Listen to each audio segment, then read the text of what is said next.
Et la deuxième partie de l'équipe du son, on va basculer dans l'univers de la liste Didier Deschamps. Didier Deschamps, le sélectionneur, vient de la donner. Des surprises, 2 joueurs, on va dire, blessés, convalescents. Sidibé et Mendy sont là. Nzonzi fait son apparition au milieu de terrain dans la liste des 23. Exit Adrien Rabiot qui passe dans la liste, non pas cachée, mais la liste des réservistes. Et puis, autre peut-être surprise, Payet n'y est pas, victime certainement de sa blessure. Thauvin y figure. On va la découvrir ensemble, cette liste, avec donc Loris, Mandanda, Areola. Ça, c'est pour les gardiens. Bah, franchement, de surprise. Varane, Kimpembe, Rami qui prend la place de Laurent Koscielny, Umtiti pour les défenseurs centraux. Nous avons du Benjamin Mendy, du Lucas Hernandez pour le côté gauche de la défense. Sidibé et Pavard donc sont les latéraux droits sélectionnés, retenus par Didier Deschamps. Hormis ça, on passe au milieu de terrain, N'Golo Kanté, Matuidi, Pogba, Tolisso, ça c'est pour, on va dire, les valeurs sûres. Nzonzi, joueur du FC Séville, fait son apparition. Et puis, du côté des attaquants, Fekir, Lemar, Mbappé, Thauvin, donc, Giroud et Antoine Griezmann. Les réservistes sont Costil, Coman, Ben Yedder, Debuchy, Digne, Martial, Rabiot, Sakho, Kurt Zouma, Sissoko ou encore Lacazette. Qu'est-ce que vous retenez de cette liste en... Comment ? Pardon, oui. Ouais. Qu'est-ce que vous retenez de cette liste en priorité ? Une présence ou un absent, tout d'abord ? Une présence ou un absent ? Un absent. Un absent ? Ouais, il joue au PSG. Rabiot. Ouais, direct. Ouais, direct. Oui, parce que... C'est une surprise pour vous ? Bah, on commençait à sentir que ça sentait pas bon pour lui, mais il y avait d'autres secteurs de jeu où on savait que ça allait jouer entre Lemar, Fekir, Thauvin, Payet, etc. Mais Rabiot, il avait quand même plus de chances d'y être que d'autres qui y sont devant. Moi, Rabiot, dans mon esprit, il y a 1 ou 2 ans, c'est même pas une question d'être dans les 23 ou pas. C'était qu'un garçon que j'imaginais titulaire. Donc là, tu passes, pour moi, hein, quand il performait titulaire, on parlait d'un passage de témoin avec Matuidi. Matuidi était parti du Paris Saint-Germain. Finalement, Matuidi, il est encore là. Il sera peut-être titulaire. Et Rabiot, aujourd'hui, il est même éjecté de la liste des 23. Donc, quand on a un talent aussi fantastique que celui de Rabiot, et quand on a un potentiel comme celui-là et qu'on peut jouer à plusieurs postes, pour moi, c'est quand même une surprise de voir l'absence d'Adrien Rabiot. On a beaucoup parlé de la nouvelle génération avec un énorme potentiel Rabiot, Rabiot en équipe de France, du potentiel au réel. J'aimerais qu'on puisse continuer là-dessus. C'est justement là-dessus hein, qu'on attendait Rabiot. Il n'a jamais montré ce qu'il était capable de faire. Alors, il y a eu ses états d'âme aussi un petit peu au Paris Saint-Germain sur ses histoires de poste. Non, mais déjà, rien que sur ses histoires de poste, parce que vous avez Deschamps, il regarde tout, évidemment. Et puis après, vous avez ses matchs, et les matchs en équipe de France. Et là, force est de constater qu'il a été très loin du compte. Et puis alors, il a eu à la fois des attitudes et des paroles. Vous savez, il analyse tout, Deschamps, on le connaît. Alors quand il entend qu'un joueur dit j'ai pas été très bon parce qu'il faisait froid, je me suis pas bien échauffé. Bulgarie. Là, c'est très compliqué. Parce que tout ça, c'est à mettre à son débit. Et au bout d'un moment, quand vous avez d'autres joueurs, parce qu'il faut imaginer qu'il y a de la concurrence, et ce que fait Nzonzi depuis quelques temps, quand je pense d'où il est parti, c'est un truc incroyable, Nzonzi. Quand il était parti en Angleterre, personne n'imaginait qu'il aurait ce niveau-là. Je trouve que ça paraît assez logique de prendre Nzonzi. Ça réagit beaucoup, oui. beaucoup sur la présence de Florent Thauvin, Julien Chaudron, là, qui nous qualifie la présence de Florent Thauvin comme une anomalie. C'est pas un scandale, faut arrêter. C'est pas une anomalie. Et puis on a compris que Florian Thauvin, il était plutôt situé entre la 18e et 23e place. Voilà. Après, il a fait sa saison. Et il faut aussi un groupe qui vit bien, comme le dit à juste titre Didier Deschamps. Et parfois, il y a des gens, tu peux pas les emmener. Ok. Un groupe qui vit bien, d'accord. Mais moi, je me souviens de ce que disait, de ce qui restait en travers de la gorge Didier Deschamps après l'Euro 2016. Il cherchait pour ce mondial 2018, des remplaçants efficaces, des remplaçants qui marquent, qui entrent et qui marquent. Au poste d'attaquant, le coaching est extra... Non mais là vous en avez, il y en a un Non mais attendez, Thauvin. Oui. Il a 22 buts cette année, non Thauvin, il a des stats, alors il y a toujours il a fait sa saison sur son travail sans le ballon, ses statistiques sans ballon, qui parfois laissent un peu sur leur faim certains recruteurs de grands clubs, puisqu'on se demande, il a un talent fantastique, mais il a travaillé là-dessus, sur le travail défensif, et puis il y a des doutes sur sa capacité mentale dans les gros matchs. Mais ce ne sera pas sur lui que la pression va reposer. Je pense que là, c'est très différent en sélection. À l'OM, on attendait beaucoup de lui. Par exemple, hier soir, on attendait beaucoup de lui. Il est un peu passé à côté de sa soirée. Mais quand il sera en sélection, ce ne sera pas lui qu'on attendra comme celui qui devra porter le poids de l'attaque des Bleus. Voilà, exactement. Donc s'il entre en fin de match, il peut effectivement faire des différences. Il est en pleine confiance. Il a réussi beaucoup de choses cette saison, dans les gestes, devant le but. Il a beaucoup progressé dans son efficacité dans les derniers mètres. Pourquoi pas ? Pourquoi pas? Thauvin, hier soir, après ce match raté, cette finale ratée, je vous avais posé la question. On n'avait pas lancé beaucoup de débats, parce qu'on n'avait plus beaucoup de temps. Mais Thauvin et le mondial et les D23, c'est mort. Didier Deschamps nous a contredit ce soir. Est-ce que vous êtes surpris, Olivier? Oui, je suis surpris parce que moi, en tout cas, si j'avais dû, par exemple, choisir entre Thauvin et Lacazette, j'aurais pris Lacazette.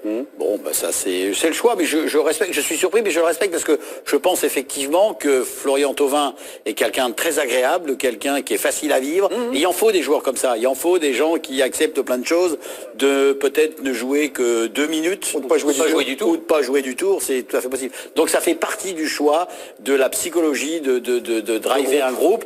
Je dis, moi, j'aurais pris Lacazette parce que quand tu parles de joueurs capables de marquer des buts, je pense que Lacazette, il en est capable. Il faut se rappeler quand même que c'est lui qui a marqué contre l'Allemagne 2 fois. Ils n'ont pas tout à fait le même rôle. Là, ce qui semble se dessiner, c'est 2 attaquants de pointe. Je réponds juste à ce que disait Lacazette sur le fait de marquer des buts. Mais moi, là, ce que j'aime bien, pardon, et je termine là-dessus, ce que j'aime bien dans cette, c'est la venue et la présence de Nzonzi. Moi, je trouve ça très très bien. Pourquoi? Parce que c'est un joueur que j'apprécie, qui a pas énormément lorsqu'il joue dans son club.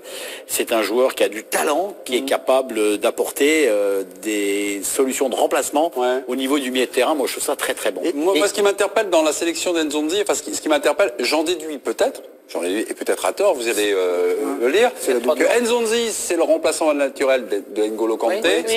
Est-ce que là, cette liste-là, ça va être commencé le passage à l'acte d'un 4-3-3?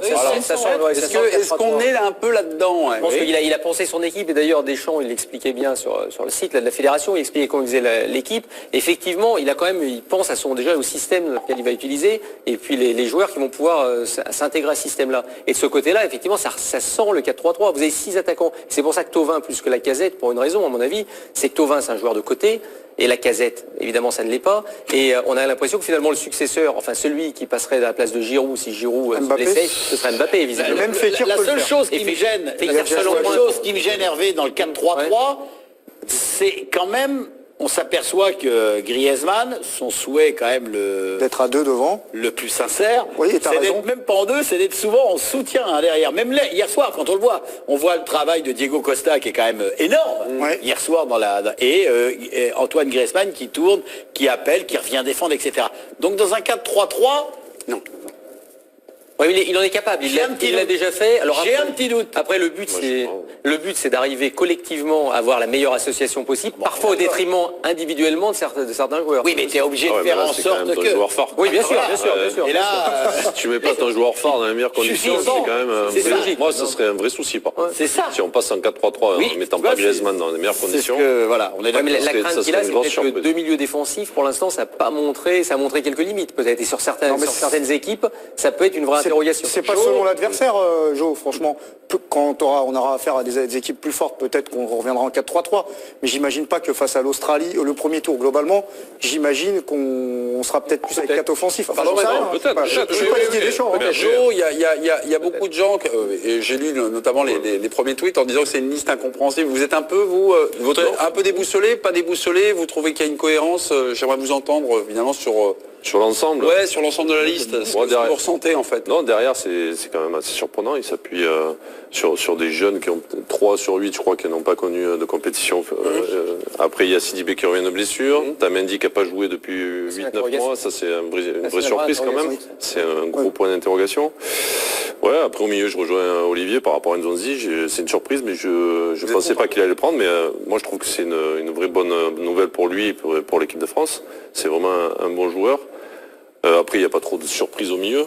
Et devant, c'est vrai qu'on pouvait s'attendre aussi à avoir Lacazette, parce que moi, tu dis que c'est Mbappé qui prendrait la place de Giroud, mais il ne l'a jamais essayé. Donc ça aussi, c'est sur les derniers matchs amicaux, quand Giroud n'était pas là, on n'a jamais eu l'association Mbappé-Griezmann. Donc là aussi, pour moi, c'est assez surprenant. C'est l'impression que ça donne, en tout cas. Oui, après, c'est vrai que le seul qui peut jouer dans l'axe, dans les joueurs offensifs, apparemment, ça a l'air d'être Mbappé, quoi. Et sur les latéraux, quand même... on est sur quelque chose... À Paris. Ouais. Un vrai Paris, parce que ce soit Sidibé ou t'as 2 jeunes. Et même Pavard et Hernandez. Ouais, t'as 2 jeunes et 2 blessés. Ouais, mais bon, on n'est pas la seule sélection nationale avec des problèmes à ce niveau-là. Mais on ne fait que décortiquer, analyser. L'équipe de France part avec 2 joueurs convalescents. Mais alors, avec Mendy qui a dû jouer 65 minutes. Il part pas encore, je pense aussi qu'ils misent là-dessus, le staff. C'est que Mendy, on a quelques semaines avant la liste définitive, 2 grosses semaines pour le remettre un petit peu d'aplomb, pour voir ce qu'il vaut sur un match quand ils vont jouer des amicaux. Et je pense qu'il attend de le regarder vraiment, Benjamin Mendy, maintenant là, avant éventuellement de prendre une décision. Tu crois que si il a rien, ils vont dire bon, on te sort et on prend un réserviste par rapport au match qu'il va faire. C'est une question de rien à voir, c'est une question de rythme. Après, il faut faire des tests physiques. Digne réserve. Oui, non mais d'accord. Ça veut dire que tu prends là dans les 23 Mendy, tu vas le tester pendant les matchs amicaux. Si tu le trouves pas bien, tu vas le sortir et prendre un autre. 4 juin. Il va jusqu'au 4 juin pour mettre. Ah oui, c'est pour ça qu'il y a des réservistes. Bien sûr. Ok. Tu sais que Digne, il peut l'avoir, on peut les avoir là. Le réserviste, on peut parler de lui un peu. Non mais le réserviste, il n'est pas là pour faire des choix derrière. Il est là quand il y a une blessure. C'est quand même les 23, c'est les choix. S'il n'y a pas de blessure, ils partent au mondial. Considérer que... Oui, non mais je veux dire, ça c'est une vraie nouveauté quand même. De prendre des joueurs sur des matchs amicaux. Après moi, si tu as l'idée de faire venir Mendy pour voir les 3 matchs amicaux pour savoir s'il peut faire une Coupe du Monde, il doit considérer qu'à son poste, Mendy est indispensable. C'est ça, voilà. Même je vois que Fekir a eu à peu près la même blessure. Il a fallu presque un an pour revenir. Ouais, mais Fekir, il y avait d'autres solutions. Je pense qu'à gauche... Non, mais je veux dire, quand il a eu la blessure, le temps qu'il redevienne Fekir, il a fallu un an. Et Mendy, après, c'est peut-être un autre rôle. Peut-être qu'il se dit que Mendy à 80%, ça vaut mieux que les autres latéraux gauche français. Ah mais moi je pense que c'est un joueur fantastique. Voilà. Maintenant là retrouver c'est tout est à dire en fonction de la concurrence aussi. À chaque poste, Mendy derrière lui il n'y a pas grand monde. On me remet l'humeur de la twittosphère en disant plutôt les gens sont agacés. C'est comme ça. Attendez, liste incompréhensible. Je vais passer un message à nos chers téléspectateurs qui sont munis donc de ce réseau social qui est Twitter. Très sympa. Pardon. Justifier finalement les absents ou les présents qui sont là. Soyons un peu constructifs. Vous, c'est Digne, en fait, qui passe, on va dire, de titulaire, de doublure, à réserviste. Digne, quand tu vois la situation, quand tu refais un peu le truc, normalement on attendait tous un gars qui est pas là, qui s'appelle un gars moins sûr qu'on pourrait appeler Kurzawa, parce que lui il avait la ligne droite de Longchamp, il l'a pas prise. Pour le coup, celui qui a le plus impressionné à gauche, ça a été Mendy. Oui, mais quand Mendy se blesse, tu t'attends que celui qui monte en puissance, normalement c'était Mendy et Kurzawa, les 2 fleurons, entre guillemets, à ce poste-là. Digne derrière, je trouve qu'il a honnêtement fait le job. Il n'a pas surperformé, mais il n'a pas non plus déçu. Alors c'est vrai qu'il n'a pas tant de temps de jeu que ça au FC Barcelone. Et moi, si je suis lui là, à sa place, je les ai quand même là, parce que Lucas Hernandez, il le coiffe sur le poteau. Je remets pas en cause les qualités de Lucas Hernandez, et je pense que Didier Deschamps, s'il l'a choisi, il estime qu'il est au-dessus de Digne. Mais je rappelle aussi que Lucas Hernandez, il a aussi dansé le flamenco. Tu vois ce que je veux dire? Un coup c'est l'Espagne, un coup c'est la France, pour finalement te faire doubler par un mec qui n'était pas sûr, en plus d'honorer le maillot français. Si je suis Digne, j'ai le droit de me dire, je me suis fait avoir. C'est bien de demander les papiers de Lucas Hernandez. Et c'est pour ça. Non, mais c'est pour ça, et c'est intéressant l'histoire. Imaginons que Mendy réussisse pas ces matchs-là. Il faudrait rappeler Digne en disant, au fait, Lucas, j'espère que tu t'es bien échauffé parce que tu vas venir à la Coupe du Monde avec nous. Ça va être compliqué psychologiquement de remettre un joueur dans le contexte. Mais c'est vrai qu'il y a quand même l'interrogation Mendy. Pour moi, c'est le gros truc. C'est une grande interrogation. Lucas Hernandez, je voulais dire, à mon avis, enfin, il a peut-être gagné sa place hier. Mais rappelez-vous, Ben Yedder, il avait gagné sa place sur 2 buts contre Manchester United pour un match.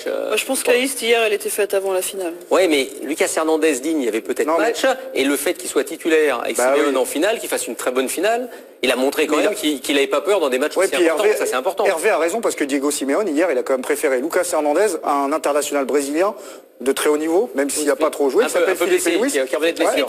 Mais qui part à la Coupe du Monde. Non, mais je veux dire, il a fait un bon match. Donc ça, c'est important. Parce que dans l'esprit de Deschamps, par exemple, il se dit, Simeone, il a pas peur de donner les clés du camion à un joueur de ce calibre-là. Sinon, je regarderai la Coupe du Monde, Olivier. Vous regarderez? J'avais annoncé au début de l'émission que je ne regarderais pas la Coupe du Monde. Si Fekir n'y allait pas, je remercie Didier Deschamps, je regarderai la Coupe du Monde. Justement, sans transition, on va regarder ensemble la ligne d'attaque. Alors, il y en avait 3 en tout cas, me semble-t-il, qui ont leur ronde serviette en équipe de France. Griezmann, Mbappé, C'est devant, c'est intéressant. Lemar qui peine depuis le début de l'année calendaire 2018. Bah non, ça réagit beaucoup. Son rond de serviette. Son rond de serviette. Lemar, il a son rond de serviette. Ah oui. Là, il a montré avec la sélection. On parlait de Rabiot. Lui, à chaque fois, ou presque qu'il a joué, il a été bon. Il sait faire beaucoup de choses. Et je pense que Deschamps doit considérer que sa méforme actuelle, c'est plus parce qu'il a été retenu à l'ASM. On parlait tout à l'heure de Monaco qui vend beaucoup de joueurs. Il y a un projet sportif. Quand tu es celui qui est retenu, il a été bon au début. Tu as le droit peut-être d'avoir les boules. Ouais, il a été bon et peut-être qu'il y a un truc qui s'est cassé cet hiver, pardon. C'est pas son vrai niveau. J'espère qu'on voit pas. On l'a vu son vrai niveau. Mais à Monaco, on n'est pas content de deux joueurs. C'est Falcao et Lemar qui ont coupé les réacteurs en prévision de la Coupe du Monde. Ils ont coupé depuis un moment. Non, mais tu as raison. Sur les performances, on a le droit de discuter. Après, comme l'a dit Mélisande à juste titre, et c'est pas la première fois, à chaque fois qu'il a mis maillot bleu, on était plutôt contents. Mais on peut estimer que c'est un problème d'état d'esprit. Dans ces cas-là, si vous expliquez que c'est parce qu'il pensait à la Coupe du Monde, il pensait pas à son club, c'est pas terrible, je le trouve, par rapport à son club. Enfin, moi, il me semble. C'est pas en 4 mois, tu joues plus au foot parce que tu estimes que tu attends la Coupe du Monde. Non, mais ce qui est intéressant, moi, je trouve intéressante la liste, mais surtout devant, moi, Fekir, j'étais pas certain du tout qu'il soit dans l'équipe. Voir Fekir, c'est quand même un vrai choix. Et finalement, on peut jouer en France. Très bonne nouvelle. C'est une bonne nouvelle. Une vraie bonne nouvelle. Voici les réservistes. Rappelons simplement la règle du jeu. Didier Deschamps a jusqu'au 4 juin, donc c'est la date officielle pour donner et modifier éventuellement sa liste, peut-être en fonction très certainement des blessures. Mais on voit Dembélé aussi. Je pensais qu'il personne parle de Dembélé. Dembélé, ça paraît logique. Bah oui. Ah oui. Dembélé, ça paraît logique. Le mec a fait une saison blanche. Il fait une saison blanche et tout va bien. Mais il arrive. Et bien obligé de jouer aussi sur certains joueurs qui ont du potentiel et tu te dis que tu pourras les relancer. Alors attendez. C'est intéressant ce que vous nous dites parce que là on a l'attaque là. Ok. On a les gars qui filent en Russie. Ok. On va faire un petit coup de pouf en régie et vous allez me donner les réservistes. La liste des réservistes. Parce que juste avant, c'est marrant. C'est que Dembélé fait une saison blanche, personne ne dit rien. Thauvin, il met 25 buts dans la saison et tout le monde dit que c'est scandaleux. Non, ça c'est marrant. Non, mais t'as raison. Les réactions. Non, mais les suppléants. On me dit qu'il faut dire les suppléants. Bon, les réservistes. Les suppléants. Ok. Comment alors, Ben Yedder, comment Lacazette, Martial.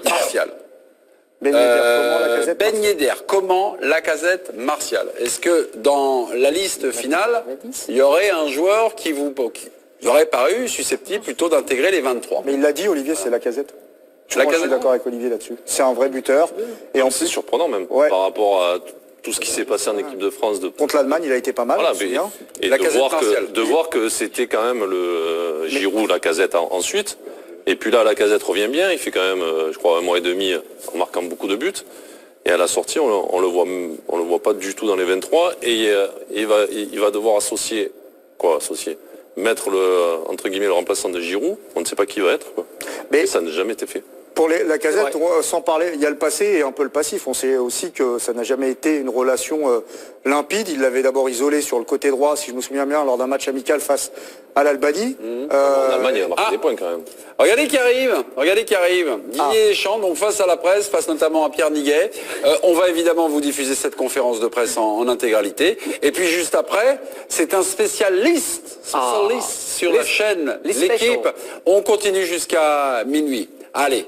À tout de suite, c'est à vous Didier Deschamps, vous êtes en direct dans l'équipe du soir. Quel honneur. On fait des retours de blessures, du potentiel offensif aussi de l'équipe de France. Est-ce que cette liste a été la plus compliquée à élaborer, celle qui vous a peut-être donné le plus de nœuds dans la tête et les arbitrages les plus serrés par rapport à 2014 et par rapport à 2016?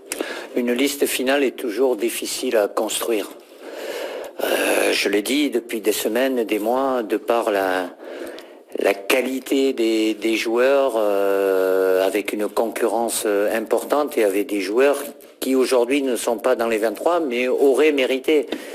Mais bon, j'ai toujours que 23 postes, donc évidemment c'est beaucoup d'analyse, de discussion, de réflexion jusqu'à arriver à la décision finale. Voilà, je sais très bien, je l'ai déjà dit, je ne vais pas être original, mais c'est le mauvais côté d'être sélectionneur. Je ne peux pas faire plaisir à tout le monde, mais je fais des choix et je les assume. Bon, la chaîne L'équipe, Pierre Niguet. Bonsoir Didier. Oui, bonsoir. J'attaque avec les cases individuelles. Adrien Rabiot n'est pas dans votre liste. Est-ce que ce sont uniquement des prestations sportives décevantes ou est-ce que c'est aussi un état d'esprit, une capacité à se fondre dans un groupe? Vous dites souvent que vous avez des informations que nous on n'a pas. Oui. Est-ce que ça en fait aussi partie pour le Parisien? Non. Écoutez, après, je sais pas les infos que vous avez, mais il y a un critère sportif qui est là, des performances en club et évidemment des performances en équipe de France. Et les performances d'Adrien en équipe de France ne sont pas du tout du même niveau que celles qu'il a eu cette saison avec le PSG. Après, la concurrence d'Adrien Rabiot, c'est Corentin Tolisso, Paul Pogba et Blaise Matuidi. C'est le même registre. Et par rapport à une construction de liste, j'ai pris l'option Steven Nzonzi. Vous devinez pourquoi, mais parce que c'est plus proche du registre, même s'il n'a pas le même gabarit, mais c'est quelqu'un qui est plus proche du registre de N'Golo Kanté. Et je l'ai déjà pris avec moi, où il a été intéressant. Et par rapport à ce qu'il a continué de faire aussi, qui le maintenait dans la course, mais là c'est aussi et surtout un problème d'utilisation et de poste qui me fait prendre Steven. Pour le Parisien, Bertrand Métayer. Bonjour Didier, juste ici. Oui, bonsoir. Benjamin Mendy revient juste de blessure. Est-ce que vous avez des assurances quant au rythme qu'il pourrait avoir pour affronter des matchs d'un niveau de Coupe du Monde? Est-ce que c'est pour ces mêmes raisons que Lucas Digne, qui a peu joué ces derniers temps, n'a finalement pas été retenu alors qu'il a été de presque? C'est deux cas totalement différents. Évidemment que Benjamin sort d'une longue et grave blessure. Guéri, il est. Ça, c'est une certitude. Après, c'est valable pour les autres joueurs, c'est valable pour lui. La seule liste qui comptera, c'est le 4 juin, midi. Donc je peux être amené à tout moment de pouvoir changer un des joueurs qui est dans cette liste de 23. Je l'espère pas pour eux. Après Benjamin, le rythme, évidemment qu'avec les 15 jours de préparation et les deux matchs amicaux Colonna, j'en serai un peu plus. Alors Benjamin a des qualités athlétiques au-dessus de la moyenne. Évidemment que dans son poste d'arrière latéral, voilà, il apporte beaucoup.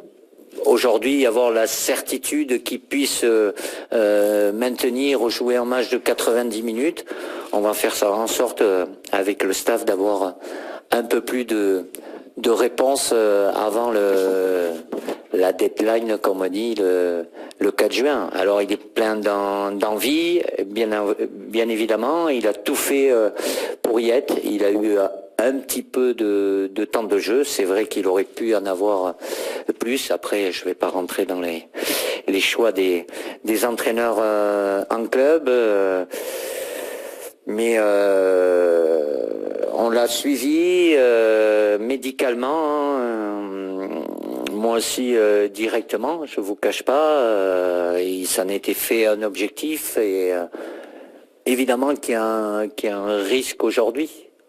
Mais c'est de faire en sorte que il y ait un peu plus de certitude d'ici le 4 juin. Pour France 2, Fabien Lévesque. Bonsoir Didier. Oui, pardon. Bonsoir. Bonsoir Didier. Si Dimitri Payet ne s'était pas blessé hier soir, est-ce qu'il aurait été dans la liste des 23? Si vous me posez des questions avec des si, je vais vous répondre que c'était un candidat sérieux. Bien évidemment, mais voilà, sa blessure s'est aggravée après hier, c'est 30 minutes, il a un problème musculaire qui en moyenne demande un délai pour redevenir opérationnel sur le terrain 3 semaines, et en sachant que c'est un problème musculaire, il en a déjà eu, et voilà, la possibilité d'avoir une nouvelle récidive est là aussi.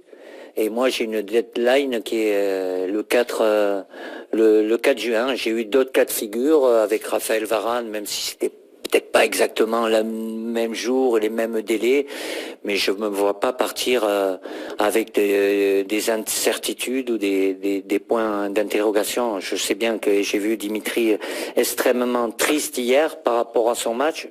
Forcément, ma décision ne va pas lui rendre le sourire, mais voilà, ça fait partie des des impondérables qui peuvent arriver et forcément ça m'amène à modifier et ça change ce qui pouvait être prévu parce qu'en pleine possession de ses moyens comme il le démontre depuis 2 mois et demi, voilà, c'était je le répète, un candidat sérieux. Goal.com, Julien Kellen. Bonsoir Didier. Bonsoir. Thomas Lemar réalise une saison contrastée avec l'AS Monaco. On imagine que ce sont ses prestations en équipe de France qui vous ont convaincu. Est-ce qu'il y a autre chose aussi chez ce joueur qui lui donne une place aujourd'hui dans les 23 ? Autre chose, je ne sais pas à quoi vous pensez, mais c'est surtout ce qu'il a fait avec nous. Avec Monaco, il a eu une période difficile, comme ça a pu arriver. Je vais vous prendre un exemple. Aujourd'hui, vous avez personne qui va me poser la question de Antoine Griezmann. Oui, il n'est pas en forme, surtout après le match qu'il a fait hier. Mais il y en a beaucoup, je ne dis pas ici, mais en septembre dernier, qui s'interrogeaient sur le fait est-ce que Antoine doit être le joueur important. C'était septembre, c'est en début de saison, c'est pas si loin aussi. Les joueurs, ils peuvent pas être performants pendant les 10 mois de compétition. À une autre période, il y a eu Paul Pogba aussi, qui a eu un trou pour différentes raisons. Là, il l'a eu, Thomas. C'est lié aussi un peu à son équipe, qui n'était pas forcément, qui n'avait pas le rendement habituel. Mais évidemment, d'être bon dans leur club, c'est une chose. Et d'être bon quand ils sont avec moi par rapport au temps de jeu que je peux leur donner, c'est quelque chose d'important aussi. Pour France Football, François Verdonnet, tout là-haut. Oui, bonsoir Didier. Bonsoir. Est-ce que le changement de sémantique entre réservistes et suppléants est uniquement dû à la présence de Raphaël Varane en Ligue des Champions et la volonté de rentrer directement dans un mode compétition dès le 23 mai ? C'est pas Raphaël Varane, c'est surtout le fait que par rapport à 2014 et 2016 où les joueurs venaient un peu au fur et à mesure, la dernière fois avant l'Euro 2016, j'ai commencé le premier stage, on était 14 ou 15. Là, j'ai la possibilité d'avoir, mis à part Raphaël Varane qui est concerné par la Ligue des Champions, ils seront là présents pour le premier jour de stage, le 23. Et on a un match qui vient malgré tout très vite derrière puisque on joue le 28. Donc j'ai pris cette option-là par rapport à une situation qui est différente de celle que j'ai connue à l'Euro 2016 et avant la Coupe du Monde au Brésil. Je le répète, je vais pas aller jusqu'à dire, mais pas loin, qu'on est déjà en mode compétition et de pouvoir vraiment travailler sur le qualitatif dès le premier jour. Pour Radio France, Sébastien Hazard. Bonsoir Didier, au premier rang. Bonsoir. Steven Zonzi a un parcours vraiment atypique parce qu'il arrive en équipe de France dernièrement. Ça montre quoi? Que la porte est ouverte jusqu'au bout, qu'il a des capacités... Pourquoi elle a toujours été ouverte? Vous savez, vous avez qu'à regarder. Il n'y a que 9 joueurs des 23 que j'ai sélectionnés qui étaient là à l'Euro 2016. 9 sur 23. On a une moyenne d'âge de 25 ans et demi. Steven, il est venu, je ne l'ai pas fait venir pour... voilà, c'est parce que j'estimais que c'était quelqu'un qui pouvait avoir et amener quelque chose à l'équipe de France. Après, il y a un après, il y a ce qu'il fait avec son club. Voilà, il n'y a pas, c'est pas forcément que des joueurs à 18, 19 ans, c'est pas que des anciens. Après, j'ai des choix à faire entre peut-être un jeune, un autre un peu plus expérimenté. Mais il a pour lui cette aisance technique avec une taille assez imposante et dans un registre où il est performant. La chaîne L'équipe, Pierre Niguet. Didier, Anthony Martial et Alexandre Lacazette ont peut-être été les 2 meilleurs joueurs de l'équipe de France face à l'Allemagne, un match intense, un match de haut niveau. Ils ne sont pas avec vous pour la Coupe du Monde, pourquoi? L'équipe de France, ils ont tous été bons ce jour-là. Après, c'est vrai que sur ce match-là, les deux, c'est à mettre à leur crédit, que ce soit Alexandre et Anthony. C'est un match, certes, c'est l'Allemagne, c'est un match amical, mais c'est l'Allemagne, mais ça reste un match amical, mais il fallait le faire. Mais à côté de ça, forcément qu'il y a des moins. Ces 2 joueurs que j'ai déjà eus, dans certaines situations aussi, que ce soit commencer les matchs ou venir du banc. Alex n'a pas été le cas au mois de mars puisqu'il était blessé. Anthony est revenu.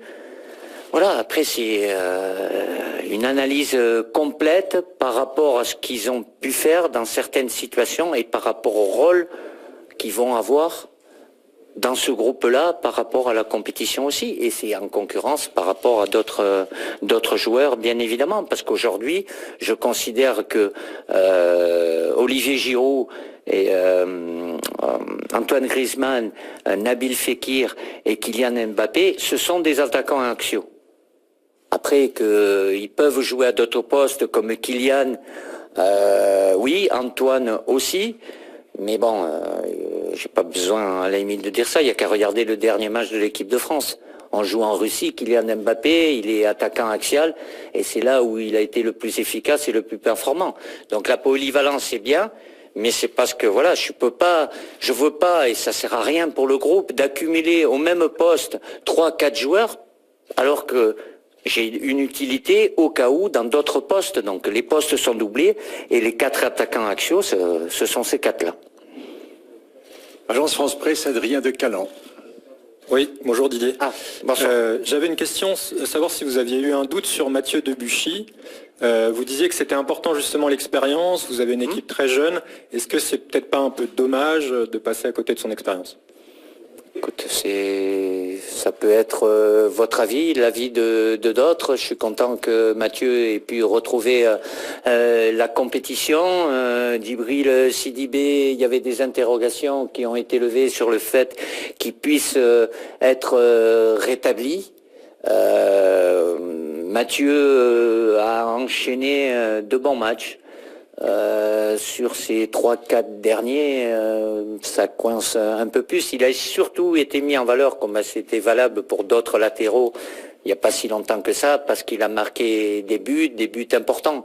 C'est pas ce que je demande, tant mieux, hein, si c'est les latéraux qui marquent, mais c'est pas que ça. Et puis parce qu'aussi, il y a quelqu'un, je suis sûr que les matchs de Mathieu Debuchy, vous les avez tous vus. Des matchs de Benjamin Pavard, je pense que vous en avez vu beaucoup moins. Mais c'est quelqu'un qui, lorsque je l'ai pris, a été bon les 2 fois sur les 2 stages et qui fait partie des très bons défenseurs en Allemagne, à Stuttgart. Il joue dans l'axe, il joue bien à droite aussi et il a été performant comme ça. Donc à partir du moment où j'ai accordé cette confiance-là, je continue de lui faire confiance. Mais c'est au détriment de Mathieu Debuchy qui a une expérience, qui a un vécu. Voilà, mais j'ai dû choisir et j'ai choisi. Une autre question là-haut, oui. Oui, Giovanni Castaldi, Yahoo Sport. Bonsoir Didier. Compte tenu de l'absence de Laurent Koscielny, est-ce qu'on peut déduire que la charnière titulaire de l'équipe de France...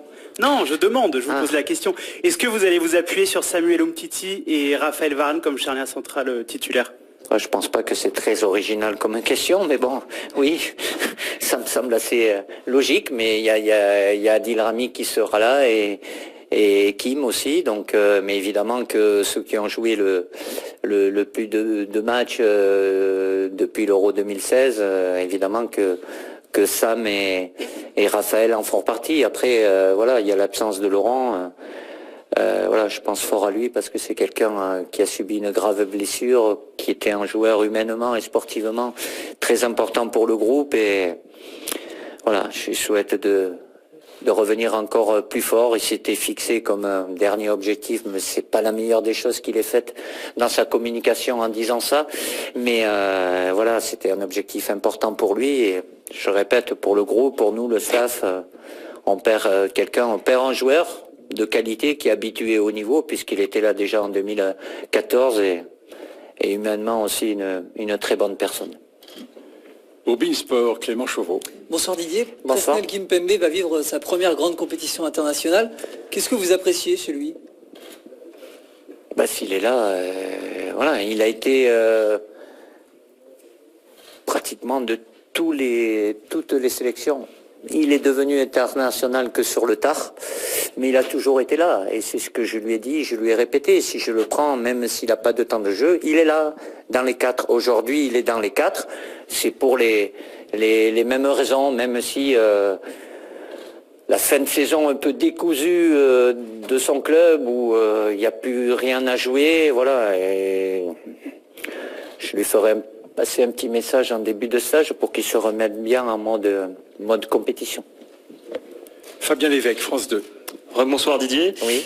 Il y a peut-être une absence qui est peut-être plus surprenante que l'autre, c'est celle de Lucas Digne qui avait été quand même très important lors de la phase de qualif, qui s'était installé quasiment dans la peau d'un titulaire.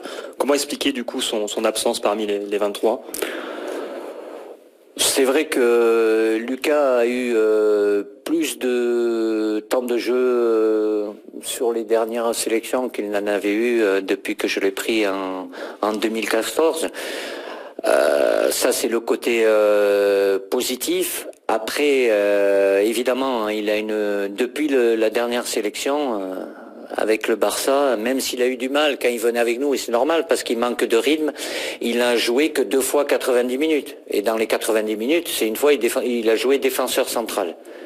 Bon, après c'est un problème de rythme. Et puis parce que j'ai une option avec un profil différent de Lucas Hernandez, que j'avais déjà pris au mois de mars aussi, c'est pas pour rien. Bon, j'imagine la déception de Lucas, mais je sais ce que Lucas Hernandez peut faire, et c'est pas, s'il y avait besoin, c'est pas ça qui a fait la différence. Mais le match d'hier en finale d'Europa League, parce que bon, après il y a Diego Simeone, il a dû faire un choix entre lui et Felipe Luis, hein, qui est international brésilien. Alors peut-être il revient, il est peut-être pas, mais il l'avait mis depuis 2-3 matchs pour lui redonner du rythme. Donc voilà, je fais un choix, une option sur un joueur avec un profil différent. Oui, une question au milieu, oui. À vous. Bonsoir. Bonsoir. Bonsoir Didier. La proximité du profil technique d'Alexandre Lacazette avec celle de Antoine Griezmann, est-ce que ça a été ça l'a pénalisé? La quoi?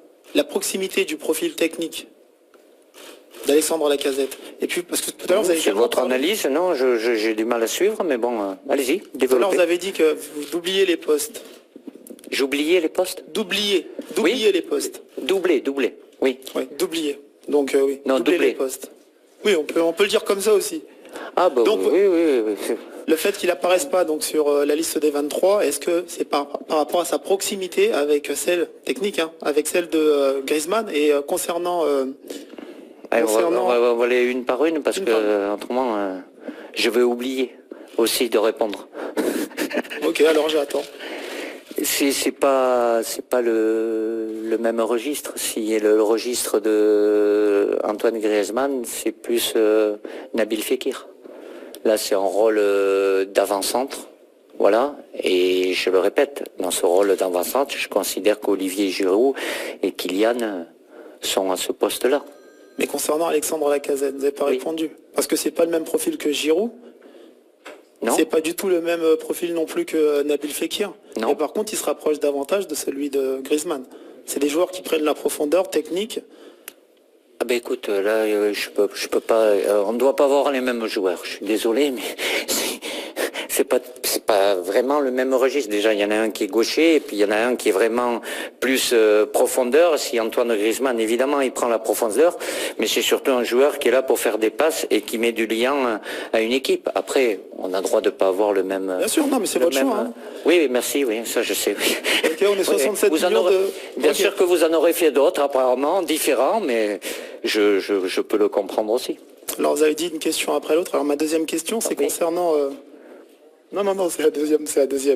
C'est concernant Anthony Martial. Alors, tout à l'heure, vous avez dit que la polyvalence, finalement, c'est handicapant. Est-ce que c'est parce qu'il est capable d'évoluer sur le côté et dans l'axe qu'il n'est pas dans la liste? Qu'il n'est pas dans l'axe? Non, mais après, Messi, il joue surtout où? Il a joué à Manchester, avec moi, il a surtout joué à gauche ou à droite. Après Anthony, je l'ai eu à l'Euro. Voilà, il est capable, comme ça a été le cas sur un match. En Allemagne, ça c'est à son crédit. À côté de ça, après les fois où il a dû et il n'a pas répondu, où il est sur le banc et il doit rentrer, plus ceux qui, depuis le mois de mars, avec Manchester, je ne sais pas si tu regardes tous les matchs de Manchester, c'est quand même compliqué. Oui. Bah, on voit peut-être pas les mêmes choses alors, mais ça peut arriver aussi. La qualité, il est là, puisqu'il est dans une liste.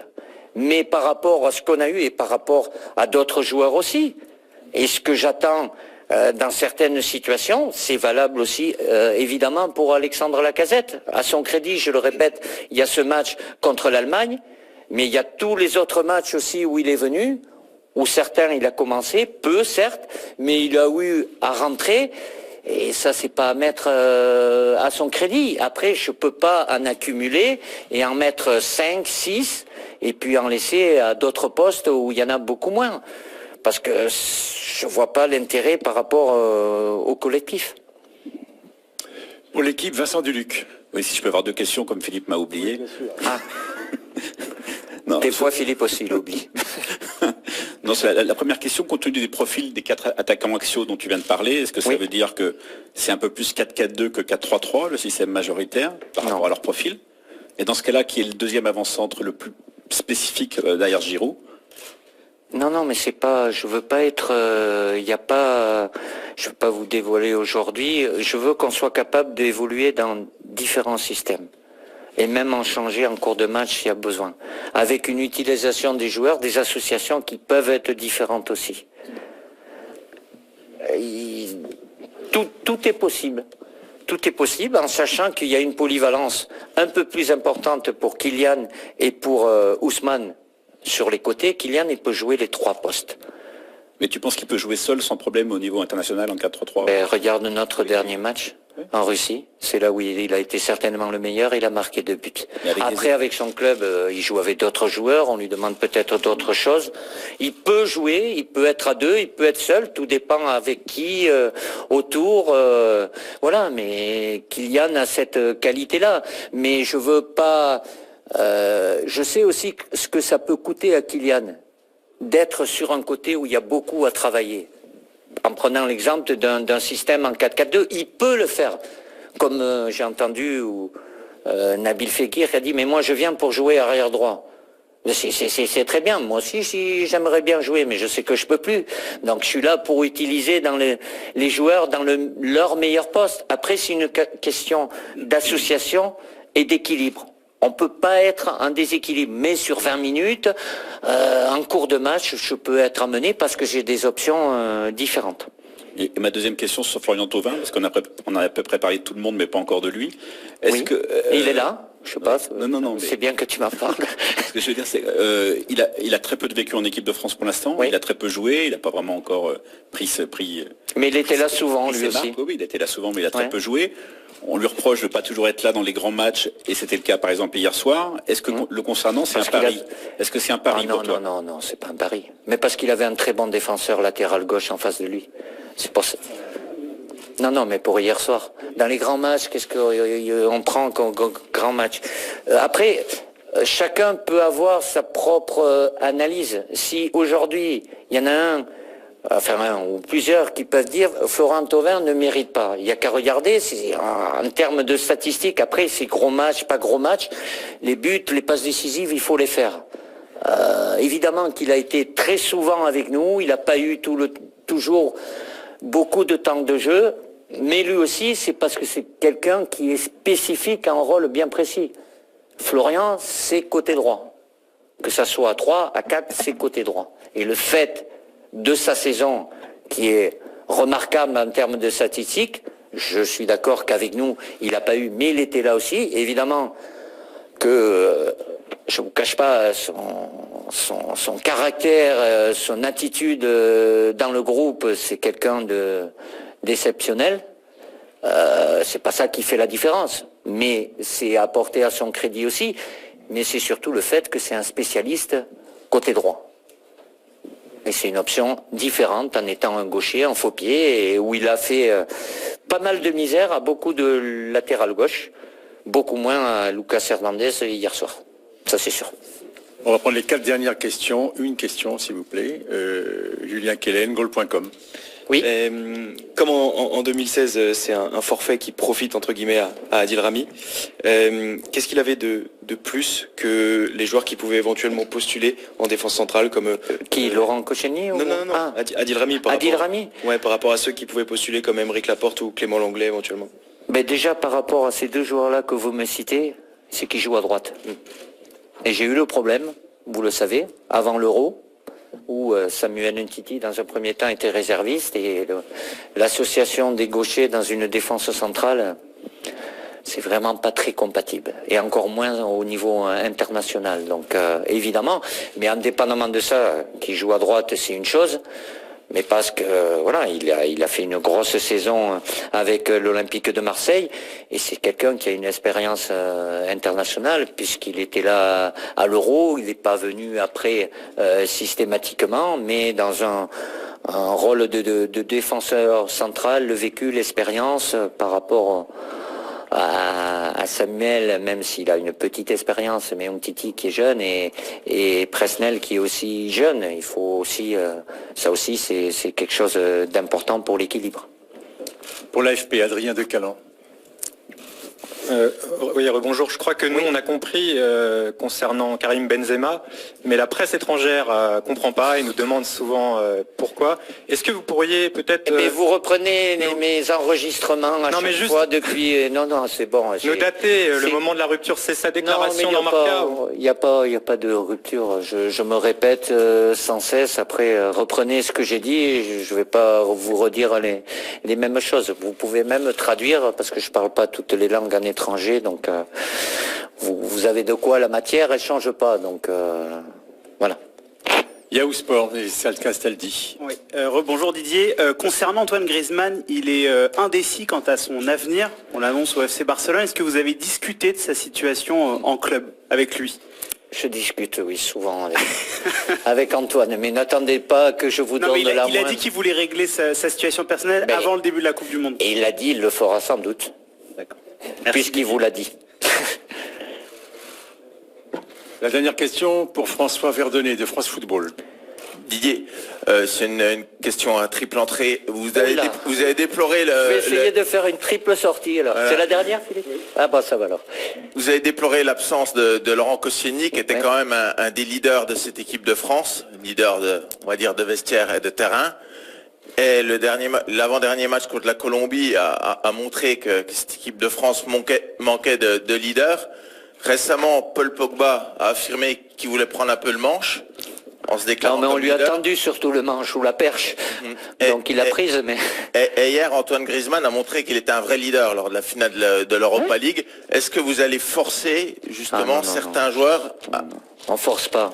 Le leadership, c'est pas comme ça. Allez, tiens, toi, tu vas être leader. Pour avoir un leadership naturel, pour moi, ça doit être quelque chose de naturel. Ça vient avec le temps. Après, tout dépend du caractère et de la personnalité. Tu me parles de Laurent Koscielny, qui était un leader, pas très expressif, mais plus dans son jeu, par l'exemplarité. Il y a différentes formes de leadership. Après, que certains qui ont vécu, et tu me parles de Paul Pogba ou Antoine, Coupe du Monde, Euro, forcément ceux-là ils ont un peu plus de poids, de référence, donc oui, après c'est pas les obliger, ça serait la pire des choses. Il faut que ça se fasse naturellement et que ça bouillonne en interne, évidemment.